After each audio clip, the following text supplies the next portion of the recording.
Memorandum of association, जिसे आमतौर पर एमओए कहा जाता है, किसी भी कंपनी के लिए एक इम्पॉर्टेंट लीगल डॉक्यूमेंट होता है।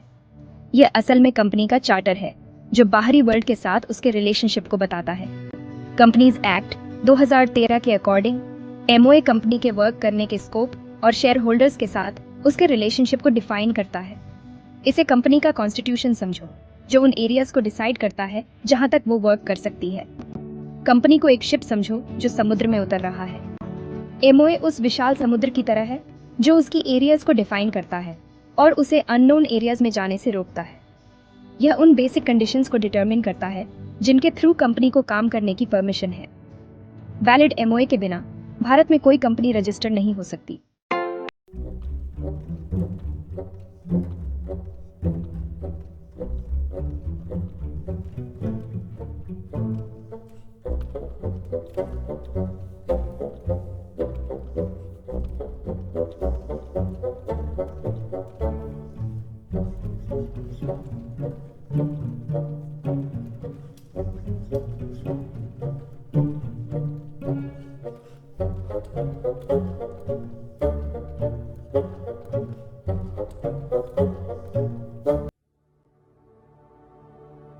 एमओए केवल एक रजिस्ट्रेशन फॉर्मेलिटी नहीं है, यह कंपनी के ऑपरेशन में एक डायनामिक रोल निभाता है।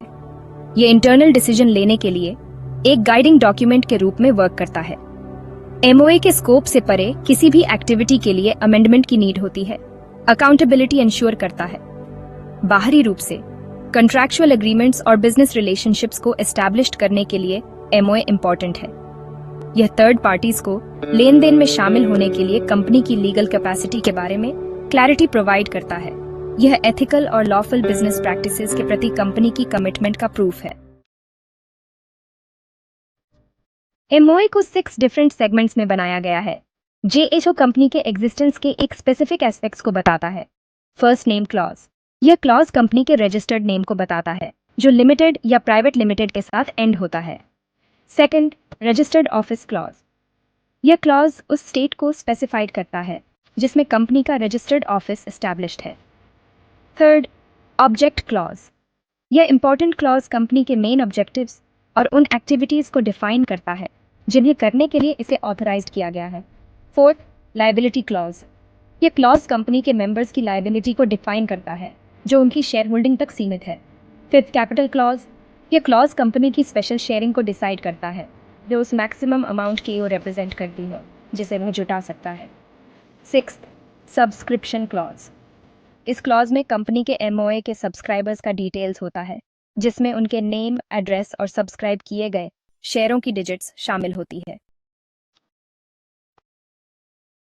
सेक्शन 5, एमओए के benefits, establishing trust and clarity .ko बताता है एमओए कई तरह के बेनिफिट्स प्रोवाइड करता है।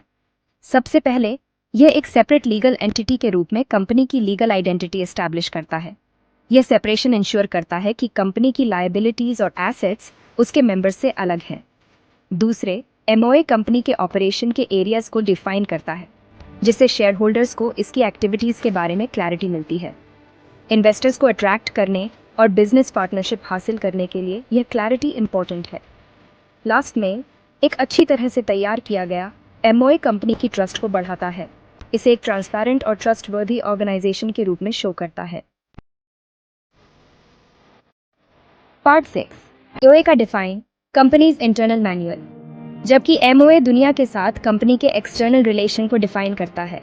एसोसिएशन के आर्टिकल या एओए इसकी इंटरनल मैनुअल के रूप में वर्क करता है। एओए कंपनी के इंटरनल मैनुअल को कंट्रोल करने वाले रूल्स एंड रेगुलेशंस को डिफाइन करता है। यह डॉक्यूमेंट्स बोर्ड मीटिंग ऑर्गेनाइज करने, शेयर जारी करने, फाइनेंस हैंडल्स करने के लिए और एक्स्ट्रा इंटरनल अफेयर्स के लिए प्रोसेसेस का डिस्क्रिप्शन देता है। एओए कंपनी के इंटरनल गवर्नेंस के लिए एक कॉम्प्रिहेंसिव फ्रेमवर्क प्रोवाइड करके एमओए के सप्लीमेंट है। पार्ट 7, एमओए वर्सेस एओए, अंतर को समझना। हालांकि दोनों इंपॉर्टेंट डॉक्यूमेंट्स हैं, एमओए और एओए काफी डिफेयर है। एमओए कंपनी के स्कोप और ऑब्जेक्टिव्स को डिफाइन करता है। यह डिसाइड करता है कि यह क्या कर सकता है, जबकि एओए यह बताता है कि यह उन ऑब्जेक्टिव्स को कैसे गेन करेगा। एमओए कंपनी के कॉन्स्टिट्यूशन को डिफाइन करता है, जबकि एओए कंपनी के इंटरनल रूल्स को डिफाइन करता है। एमओए का स्कोप वाइड है, जो बाहरी वर्ल्ड के साथ कंपनी के रिलेशन को शो करता है, जबकि एओए का स्कोप नैरो है, जो इंटरनल मैनेजमेंट और एडमिनिस्ट्रेशन पर फोकस्ड है। एमओए में अमेंड करना ज्यादा डिफिकल्ट है, इसके लिए स्पेशल प्रपोजल और एंडोर्समेंट्स की नीड होती है, जबकि एओए में अमेंड करना कंपैरेटिवली इजी है, इसके लिए जनरल प्रपोजल की नीड होती है। एमओए एक पब्लिक डॉक्यूमेंट है जो इंस्पेक्शन के लिए ओपन है, जबकि एओए मेनली इंटरनल गवर्नेंस के लिए है। एक कंपनी के लीगल फ्रेमवर्क को नेविगेट करने के लिए इन डिफरेंसेस को समझना इंपॉर्टेंट है। अनुभाग पार्ट 8 कंक्लूजन। संक्षेप में एमओए और एओए का इंपॉर्टेंस। अंत में एमओए और एओए किसी भी कंपनी के लिए मैंडेटरी लीगल डॉक्यूमेंट्स हैं। एमओए कंपनी के चार्टर के रूप में वर्क करता है, जो उसके पर्पस, पावर्स और आउटसाइड वर्ल्ड के साथ रिलेशन को डिफाइन करता है। सेकेंडली, एओए इंटरनल मैनुअल के रूप में वर्क करता है, जो इंटरनल मैनेजमेंट के लिए प्रोसेसेस को शो करता है। कंपनी के लिए एक स्ट्रॉन्ग लीगल नींव एस्टैब्लिश करने, ट्रांसपेरेंसी इंश्योर करने और गुड गवर्नेंस को बढ़ावा देने के लिए दोनों डॉक्यूमेंट्स इंपॉर्टेंट हैं। एमओए और एओए की बारीकियों को समझना एंटरप्रेन्योर्स, इन्वेस्टर्स और कॉर्पोरेट जगत में शामिल किसी भी पर्सन के लिए इम्पोर्टेंट है।